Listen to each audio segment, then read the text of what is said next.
What is the difference between missions and living missionally?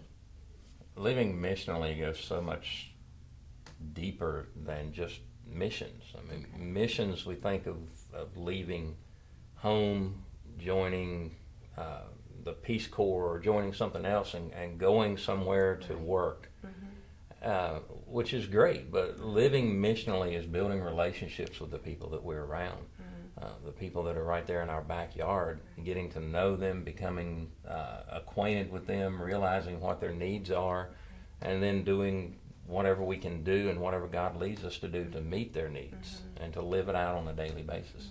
Yeah. You know, when I think about the Great Commission, the go I've heard described as you are going, which doesn't mean so much only, sometimes for someone to live missionally, it means for them to go to another country. But for all of us as believers, we're called to, as you're going, make disciples. So what is God's mission, and how do we join him in it? That's a Blackaby principle, and something that many of us have thought about and tried to implement in our life. But what is God's mission?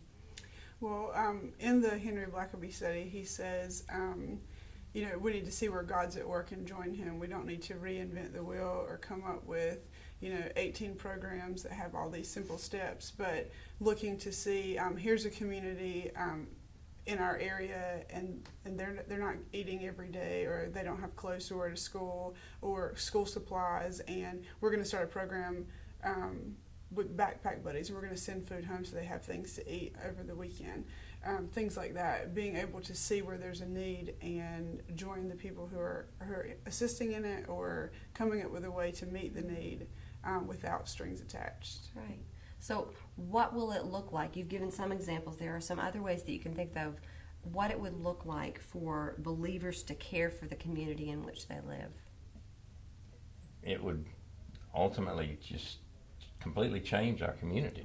Right. When you take care of the need of someone,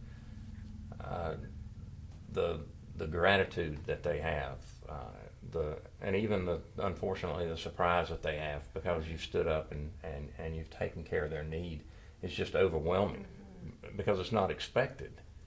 Right. And to do that, to step out and to take care of people's needs like that in our own communities would just totally transform lives and families and even our churches. Tabitha, I see you as someone who has really stepped up to kind of give leadership to providing opportunities for not only churches but also teenagers to get involved in missional living and missional outreach. I think teenagers are very ready to jump into that. So what are some of the opportunities that you've been able to pull together for them to be involved?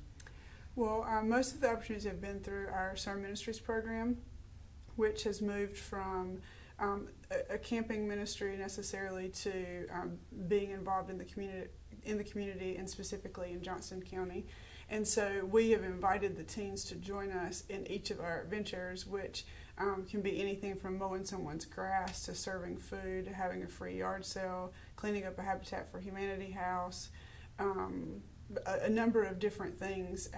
And the awesome part is that they are not only having an opportunity to serve, they're seeing people from their schools in these areas where they're going in to serve, which changes their perspectives at school, and they're ministering with the college students who are on the team, and they're ministering with the adults from the community and from the churches, and so sort of having that one voice and kind of whole group ministry, because there's so much that we can do that we can't do separately, but we can do so much together when we join our forces. And so it's good for, even in that sense, the kids to see that from an early age and to kind of get that flowing. And they're just more than willing to roll up their sleeves and do whatever. I think this is one of those cases when the students, I think, have an opportunity to push us into an area of obedience and godly living. And so I hope that maybe this has stirred something in somebody's heart as they've considered what it will mean to do student ministries and to be missional in reaching out to their communities.